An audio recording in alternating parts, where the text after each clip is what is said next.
Que 4 de cada 10 estudiantes de octavo básico presenta sobrepeso u obesidad, una situación que, si se compara con el estudio anterior del año 2014, revela que hay un aumento significativo. Vamos a analizar la situación. Nos acompaña el secretario ejecutivo de la Agencia de Calidad, Carlos Enríquez, ya está aquí en el estudio con nosotros. Carlos, bienvenido una vez más y gracias por estar en la mañana informativa. Muchas gracias, buenos días. Bien, ¿cuál es la mirada de las autoridades educativas de nuestro país de este CIMSE que a todas luces no es positivo? Tenemos niveles de obesidad bien importantes con el riesgo que eso supone para la salud de esos niños y la salud pública. Estamos muy preocupados y nuestra invitación como Agencia de Calidad es a ocuparnos más bien de esta situación.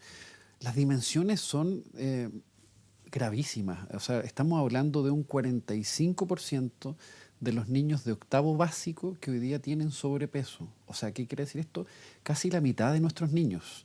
Y segundo, un 25%, uno de cada 4, tiene riesgo cardiovasculares. ¿Qué quiere decir esto? Que en algunos años más vamos a tener niños y niñas con problemas de salud. Estamos hablando de niños y niñas de octavo básico, de 14 años en promedio, que no están haciendo ejercicio. O sea, aquí hay un tema de actividad física. Esto no es solo mejor alimentación, que también está asociado, pero aquí lo que nosotros estamos diciendo, mire, que hay un problema grave que estamos teniendo. Si queremos, y para eso hoy día trabajamos como Agencia de Calidad, para que nuestros niños no solo aprendan matemática y lectura, por eso este CIMSE Educación Física, que dé señales concretas que importa la educación integral. Bueno, ¿cómo trabajamos para esta educación integral? No solo por hacer mejores clases de educación física, sino porque aquí está en juego niños más felices, niños que hagan deporte, niños que tengan menos enfermedades cuando adultos. O sea, de verdad que estamos hablando de un tema que yo creo que a todos los padres apoderados nos debería no solo preocuparnos y ocuparnos. Y por otro lado, Carla, que también mirarlo desde otros estudios, que los adultos por los datos estamos conscientes de que nuestros niños tienen sobrepeso, pero cuando nos preguntan si sus hijos tienen sobrepeso, ellos dicen no creo. Por tanto, aquí también es la invitación a cómo nos hacemos cargo finalmente todo de este tremendo problema que tenemos. Ya te voy a preguntar por estas vías de solución. ¿Qué rol le cabe al colegio? ¿Qué rol le cabe a la familia? ¿Qué pasa con la alimentación, con el deporte? Porque aquí probablemente esto es multifactorial y no podemos dejarle el peso a ningún ente por sí mismo. Ni la familia sola, ni el colegio solo. Aquí es un trabajo de todos. Pero quisiera profundizar en este estudio porque es un estudio que muestra esta realidad además de manera bien transversal. Hay, entiendo, alguna variación entre los estratos más altos y los estratos más vulnerables, pero de todas maneras tenemos obesidad en índices preocupantes en todos los estratos socioeconómicos. Y por otro lado, lo que revela es que las mujeres están más perjudicadas o más complicadas. ¿Hay una explicación para que tengamos más obesidad en mujeres que hombres? Sí. ¿Cuál es? O sea, primero, en nuestro hoy día CIMSE Educación Física, encontramos un elemento que marca, 4, pero uno de ellos que marca la diferencia en términos de mejor actividad deportiva, que es la autopercepción de cómo soy para el deporte. ¿Qué quiere decir esto? Que si los niños y las niñas se sienten buenos para hacer deporte. Y eso se construye mucho con la opinión que tenemos los adultos, que les vamos diciendo, mira, tú eres bueno para el deporte, no eres bueno para el deporte, es entretenido el deporte o no. O sea, vamos construyendo esta autopercepción del estudiante en el caso de hombres y mujeres. Y más aún, si hacemos un cruce con estudios de nosotros como Agencia de Calidad y estudios internacionales, las mujeres tienen más baja autopercepción. ¿Qué quiere decir esto? Las niñas sienten que no son buenas. Y esto tiene que ver mucho con los estereotipos de género. O sea, hoy día, como sociedad que estamos relevando, mire, hombres y mujeres tengan las mismas oportunidades, tienen las mismas capacidades. Bueno, aquí hay una tarea para los padres, para las madres, para el colegio, en términos de decir, mire, no hagamos estereotipos de géneros de la clase de educación física, que solo ejercicios para los hombres o para las mujeres.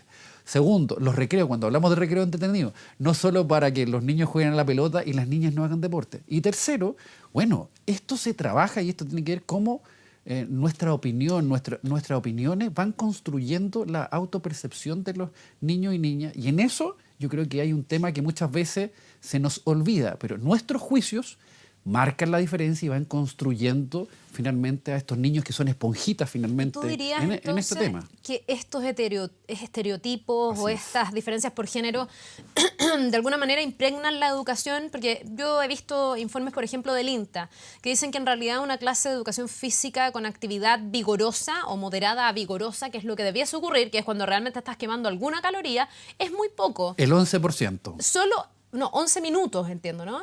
Así es. 11 minutos de la clase de verdad es una clase de educación física. El resto es cambiarse de ropa, hacer un calentamiento previo, hacer la fila para que te toque hacer la voltereta en las 2 veces que te toca toda la clase hacerla. Ir a ducharse. Y después ir a ducharse. Entonces se pierde toda la clase. Pero tengo yo la sensación de que en el caso de las mujeres esto es más agudo que en el caso de los hombres. Porque en el caso de los hombres muchas veces se trata de poner la pelota en la cancha y ponerla a rodar y jugar fútbol.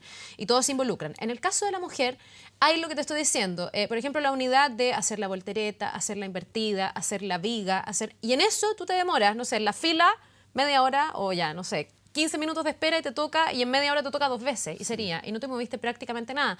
Hay que ir cambiando entonces los tipos de ejercicios en los que consiste una clase de gimnasia en el colegio. Tú das en el centro lo que nos están diciendo los expertos.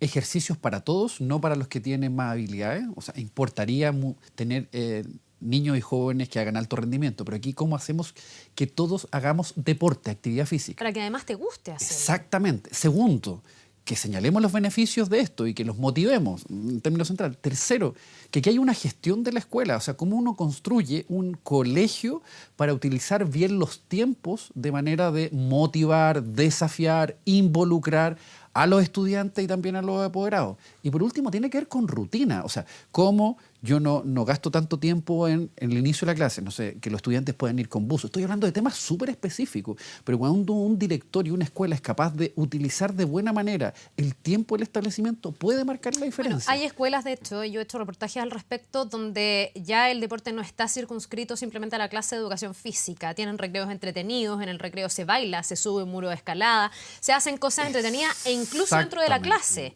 La clase de castellano parte estirando el cuerpo, haciendo algún tipo de ejercicio, de manera que la vida sana y el deporte se vaya incorporando a toda la jornada. Te quiero preguntar eso, porque muchos dicen, aquí también lo que nos pasa, además de que la clase tiene que estar mejor organizada y tiene que sacarle mucho más provecho a los alumnos y permitirles hacer más ejercicio, otros también dicen, y lo dicen sobre todo quienes forman a los profesores de educación física, que las horas que hoy día tenemos en el currículum son insuficientes. Claramente, con 2 o 3 horas, y además con lo que tú dices, Carla, no bien utilizado el tiempo, no vamos a lograr bajo ninguna circunstancia finalmente tener niños que hacen mejor actividad física. Pero yo no solo quisiera concentrarme en las 2 o 3 horas que tiene el currículum, sino que hay 6 horas también de libre disposición, que quiere decir esto, que el colegio decide en qué utilizar. Para aquellos que tienen jornada escolar completa. Nosotros somos de la agencia de calidad. Nos importa muchísimo que el niño aprenda a leer, finalmente, y aprenda a escribir y que sepa razonar y operaciones matemáticas y todo lo del currículum. Pero no queremos solo más horas de lenguaje y matemática cuando le estamos dando y nuestros estudiantes nos están diciendo, mire, es más de lo mismo. Si no los desafiamos, si no tenemos clases entretenidas, si finalmente somos capaces de movilizar el aprendizaje significativo en esto. ¿Qué quiere decir esto?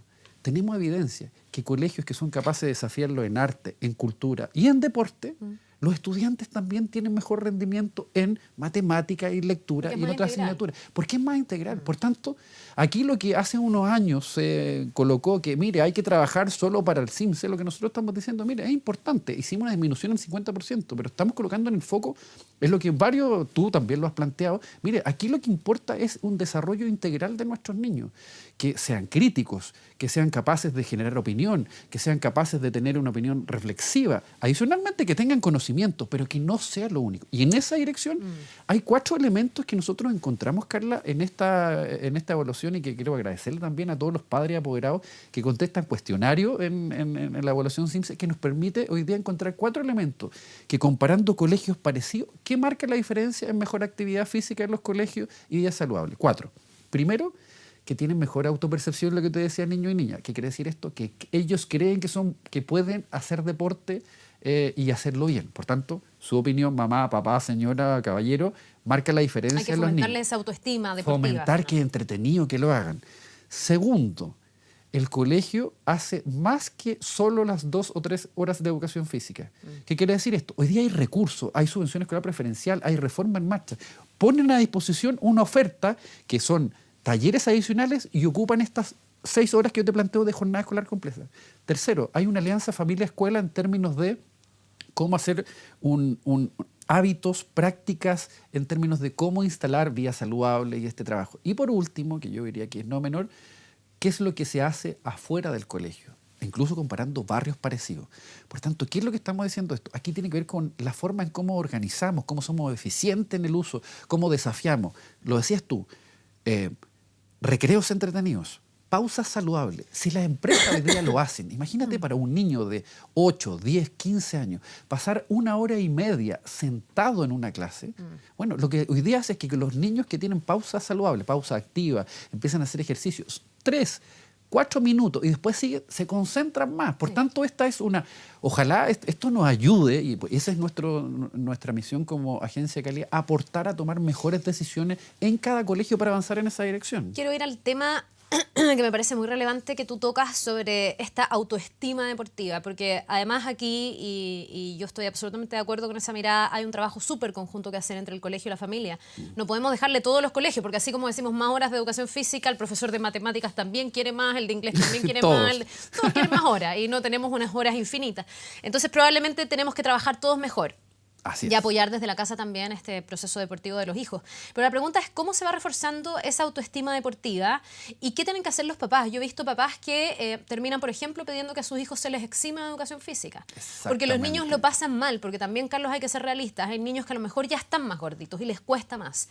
Y los profesores los hacen subir la trepa, por ejemplo. Y la gente que no logra subir la trepa, los niños que no logran subir la trepa, no solo se sienten súper expuestos y se sienten torpes porque no pueden subir la trepa, sino que se desmotivan. Y finalmente te pueden enjuiciar tus compañeros por no lograrlo. Los compañeros se ríen, etc. Entonces la clase de educación física pasa a ser una tortura. Entonces mi pregunta es, ¿cómo hacemos que dentro de las clases de educación física haya más libertad para elegir lo que al niño le es más cómodo, lo que le motiva más? Yo peleaba en mi colegio porque yo quería jugar paletas y no quería hacer la voltereta, por ejemplo. ¿Y cómo hacemos para que los papás tomen más conciencia y no eximan a sus hijos, que finalmente la clase de educación física no se convierta en recuperar la prueba pendiente, en hacer el consejo de curso? ¿Cómo les damos al deporte ese espacio, desde los papás y desde la familia y desde el colegio? Por eso mejorar calidad de la educación no es tan complejo, no es apretar 3 botones, específicamente lo que tú dices, porque tiene que ver con una cantidad, una gama de acciones que se tienen que hacer en la casa y que no depende solo de uno, sino que depende de todos. Primero, yo creo que aquí los padres tenemos mucha responsabilidad. Una de las clases que más recibe justificación es la clase de educación física. O sea, aquí estamos hablando de que, bueno, usted trate de alentar en esa, y en concreto, trate de no dar justificaciones solamente cuando el niño tiene alguna dificultad mayor, enfermedad en esa línea. Y segundo, cuando los estudiantes quieran hacer, bueno, motívelo, felicítelo, sea capaz de generar oportunidades, acompañarlo si puede en esa línea. Pero, Carlos, eso como para los padres. Y segundo, en el colegio, el colegio hay que hacer clases pensando en ejercicios para todos, Carla. O sea, eso requiere una complejidad de un especialista. Y hay colegios que no tenemos especialistas y con esta reforma que está en marcha se plantea tener mejores profesores y mayores especialistas. Los colegios que tienen profesores de educación física desde prekinder o desde primero básico empiezan a tener un profesor que tiene competencias para ir colocando una gama mayor de ejercicios, y eso, con las dificultades que eso significa en términos de que a un niño le puede mellar si no, como bien tú señalabas, un ejercicio no adecuado porque ya tengo ese tipo de dificultades, puede estar centrado en un grupo y no en todos. Y aquí lo que queremos es que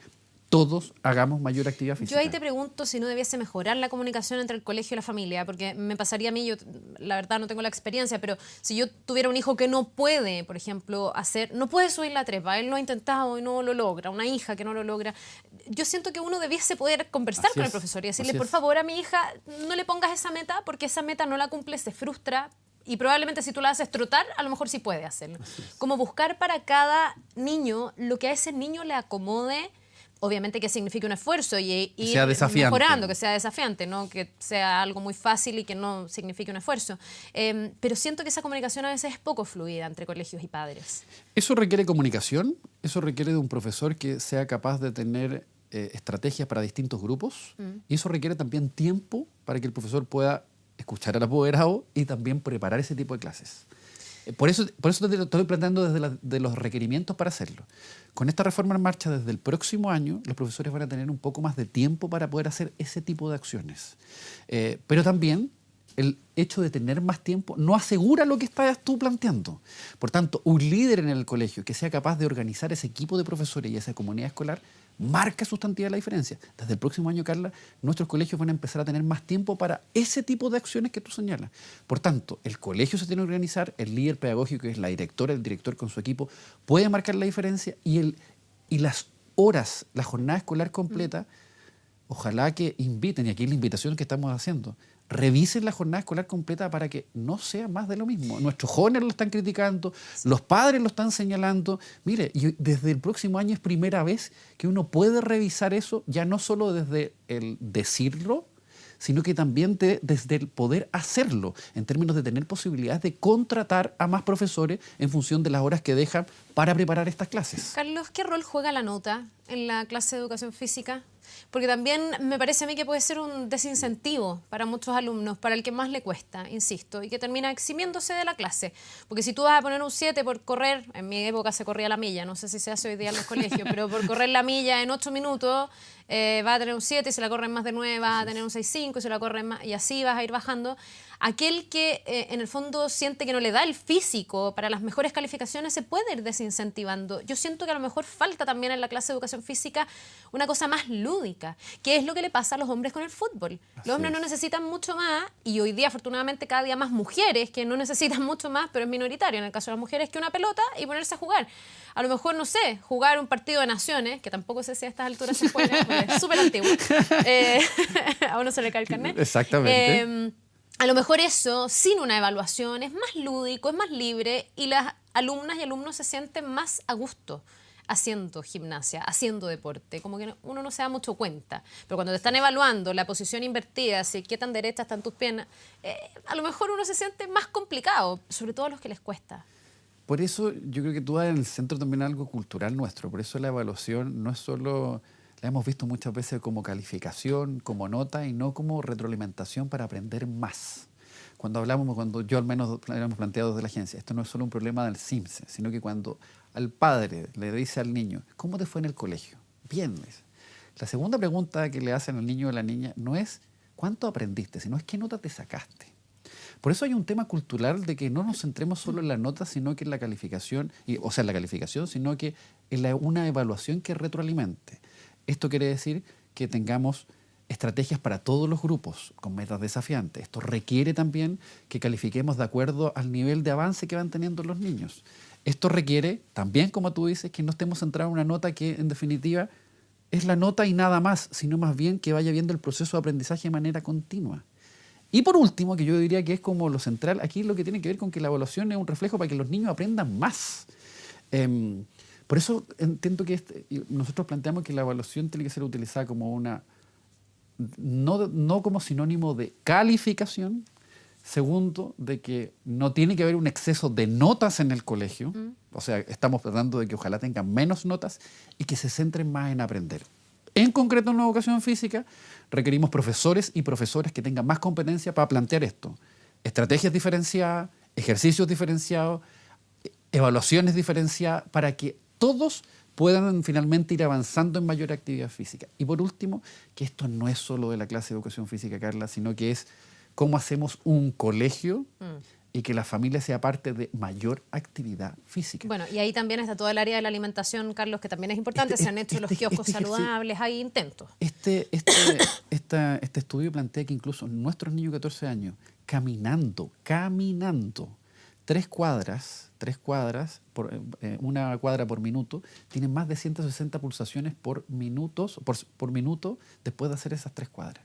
O sea, estamos hablando de un tema mayor. O sea, aquí son ejercicios básicos que necesitamos que nuestros niños mejoren. Por tanto, aquí la invitación, Carla, es en el colegio hoy día tenemos oportunidades para hacer mejores clases, para hacer más talleres, para hacer pausa activa, y eso depende también, recreo entretenido, depende del colegio que sea capaz de gestionar eso. Segundo, que necesitamos de la familia los apoderados. Aquí necesitamos alimentación, mayor actividad física. Y tercero, que esto también es un tema país. Mejores barrios, mejores lugares para hacer deporte, comunas con mejor infraestructura. Aquí el tema de nuestros niños tengan una educación integral depende de todos, no solo de la escuela, y aquí claramente tenemos tarea para que este tema que es tan preocupante y serio, de acuerdo a los datos que hoy día hemos entregado, bueno, más bien no nos quedemos en preocuparnos, sino en ocuparnos para poder entregar mayores oportunidades a nuestros niños y niñas. Bien, pues y todos juntos de manera ojalá lo más fluida y coordinada posible para ir bajando estas cifras que Así obviamente es. son preocupantes y que son indicadores de problemas a la salud que pueden ser graves el día de mañana. Son niños muy jóvenes, muy chiquititos todavía, que están teniendo esta obesidad ya en su organismo, lo que va a acarrear problemas seguramente. Gracias, Carlos. ¿Podemos dar un aviso? Sí. Para todos los profesores, directivos, padres apoderados, en nuestra página web no solo nos estamos quedando como agencia de calidad en evaluar, sino que esto sea más bien formativo. Están los talleres, las evaluaciones para que el mismo colegio las pueda realizar.